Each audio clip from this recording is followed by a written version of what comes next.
suffering from hallucinations, paranoid delusions, unusual thinking, an obsession about light and darkness, a feeling that everything revolves around you, your thoughts and dreams. Your mind has constructed an elaborate fantasy scenario in which your writings are affecting reality. She has been kidnapped and supernatural forces of darkness are trying to stop you. We go this way, Alan. I wasn't ready for another shot, so I went along with it. He had to be lying. But under the influence of the drug he had given me, I had to fight not to believe his words. It's all in your head. You've been making it up. Apart from the tragic accident with your wife, no one has been killed. Your delusions are just a manifestation of your subconscious mind trying to protect you from the too painful truth. Unless we fight the fantasy, it will return. I know the instinct is to resist me, but think about it. Doesn't this make far more sense than the insane supernatural conspiracy you have concocted in your mind? You're a skeptic by nature, Alan. We both know this. Everything can be explained logically.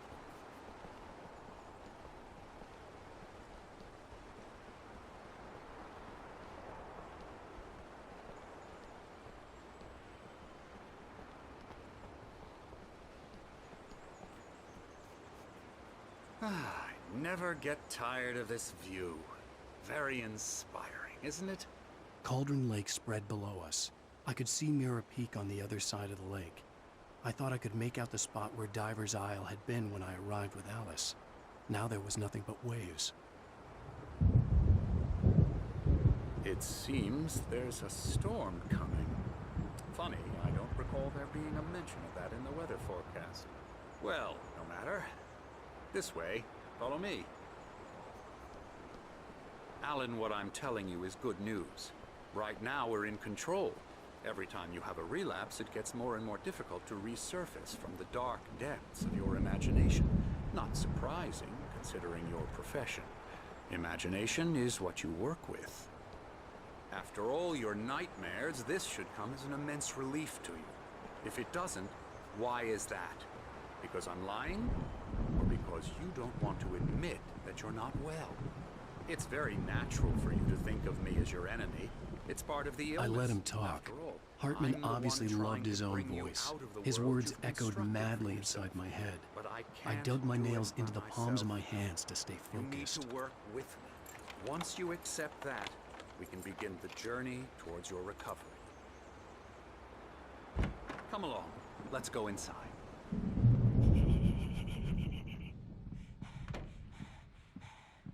Here's the entrance to the office wing. That's for staff only. You were impressed by my trophies when you first arrived here. I do love to hunt. The great outdoors, man versus nature. It's wonderful stuff. Pretty damn wonderful, yeah.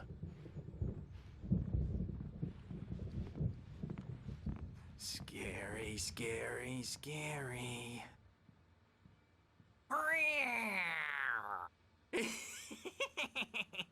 Emerson.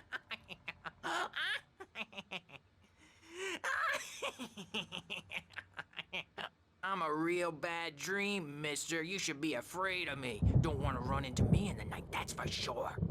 Please, Emerson. Mr. Wake is confused enough as it is. Yeah, you'd like me to go away so you won't be scared. But you can't just decide what kind of dream you have or when you have it. Emerson. Okay. Sorry. Boo. That's Emerson. We're actually making some progress with him, I'm happy to say. He works on video games. Ooh, yeah. It's trash, of course, but it does involve some small creative effort, which makes him receptive to my therapeutic methods. No kidding.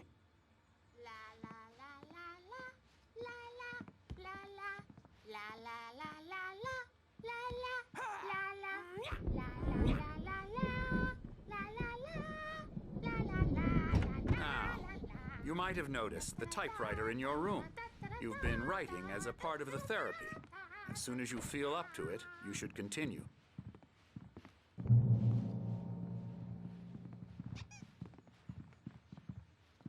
My rheumatism's killing me. There's a storm coming.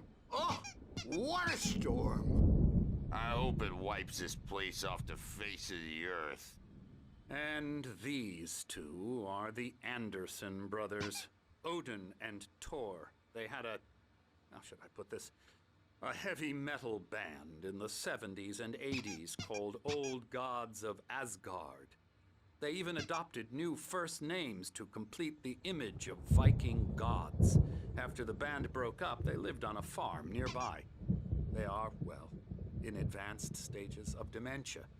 They're well cared for, TLC and all that. There's nothing more that can be done. I'm afraid that the rock and roll lifestyle has left its mark. Oh, that won't do. I'm so sorry to cut this short for now, Alan. The power has been acting up. I'd better go check on it. We'll continue this soon. Meanwhile, when you feel up to it, return to your room and try to write. It really is for the best. Don't you think? I'd like to bash his head in with a hammer. Oh, he'd love to fish out our secrets, but he has no clue. He's not crazy enough. Not crazy like us, Sonny. Yeah! Being crazy's a requirement, Sonny. Who else could understand the world when it's like this? It takes crazy to know crazy. That's the sanest thing I've heard in a while. Zane! You're all right, Tom. Hey, we like him, don't we, bro? He's got to go to the farm. The Anderson Farm. Valhalla! We wrote it all down lest we forget. A crash course. All you need to know to get your head right. You need to find the message. Here, Sonny, here's something for you. Gave me a rash, but I kept it safe from these bastards.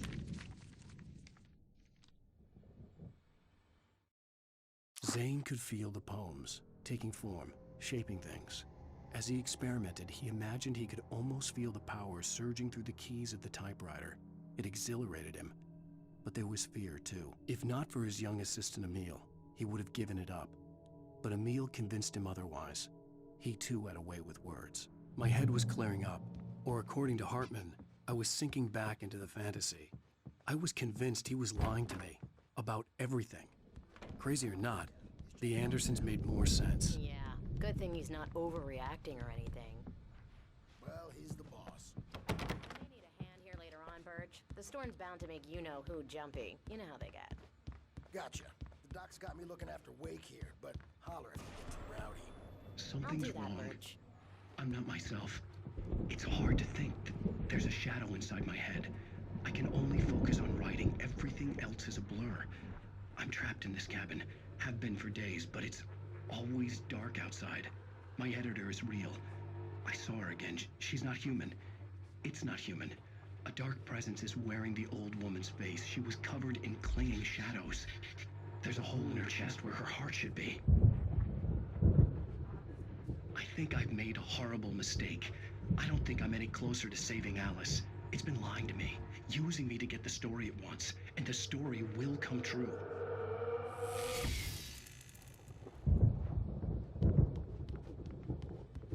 Hey, Wake, why don't you humor Dr. Hartman and give the writing a shot, huh? Typewriter's in your room.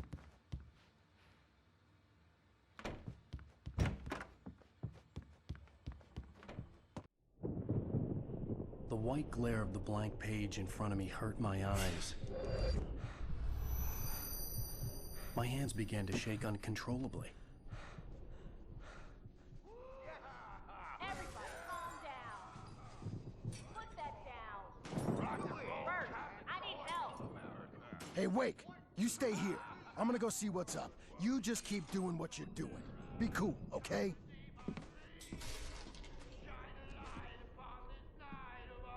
I didn't know what the chaos was all about, but it could be my only chance of getting out of here. I don't Here's a friendly poke from Mjolnir, wench. Oh, afraid of the crazy brothers, are ya? Not so weak now, are we? Well, things are unraveling. Sinclair looked fast, bad. aren't they? That wasn't a love tap. The crazy old fart hit her hard. And if she was one of Hartman's goons, she had it coming. I could get the key to the office room from Sinclair. Seize your destiny. I had to get to Hartman's office. He had taken all my manuscript pages. Come out and That's face where the he'd been music, keeping them. Birch. It's time to pay the piper. Maybe you could come out and beat our wicked Let me out of here! Hartman, do you hear me? I'm gonna sue your crazy quack ass to shreds! Barry? Ow! About time! Barry! Man, am I glad to see you. We need to get to Hartman's office. It's right next door. You okay? Yeah. I mean, no! The cops found me at Rose's trailer, but they didn't hassle me too much. I'm obviously a victim in this, and I demanded to be treated as such. Or else I'd sue their ass.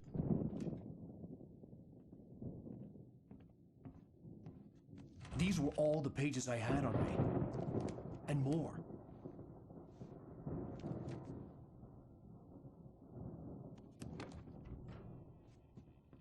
Alan, please. You're sliding back into the... Tell me one more lie and I'll shoot you in the face. Ah, well, it was worth a shot. Really, Wake, come on. Let's work together on this. You have no idea... Hartman, shut up! Barry, get out of here. I'll catch up with you. Get a car. Oh, Al, let's just... Go!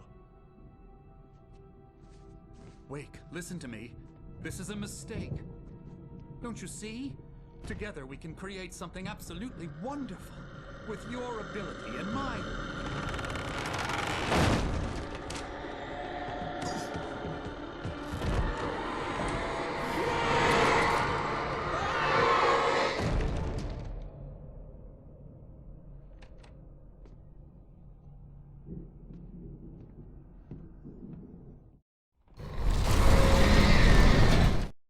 Hartman followed the fall of Alan Wake with his binoculars.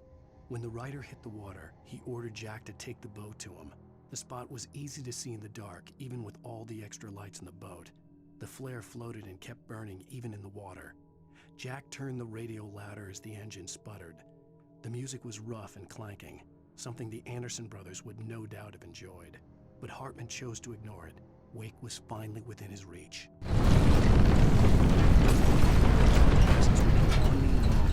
I had to find a way out.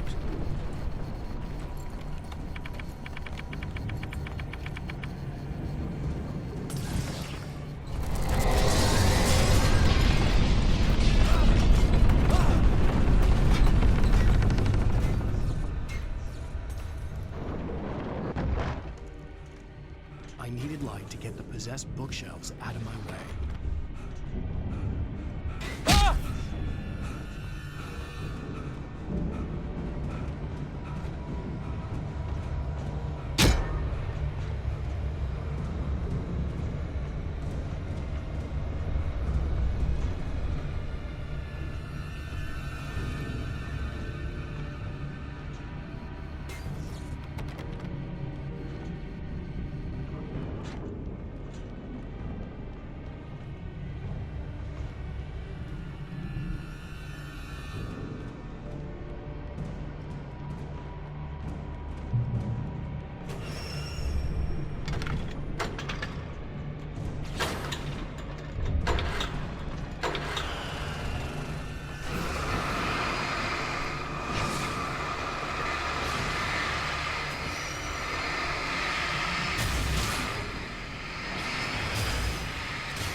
Hartman knew he was no creator. He had no ambitions on that front. And he certainly didn't want to end up like every artist he had worked with here, damaged in ways that were hard to describe, or worse. It was enough for Hartman to maintain creative control and provide direction, to be a producer. That was what most of these people were in need of anyway. Of course, suitable subjects were few and far in between.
The car, but the gate's locked. You're gonna have to go through the hedge maze over there.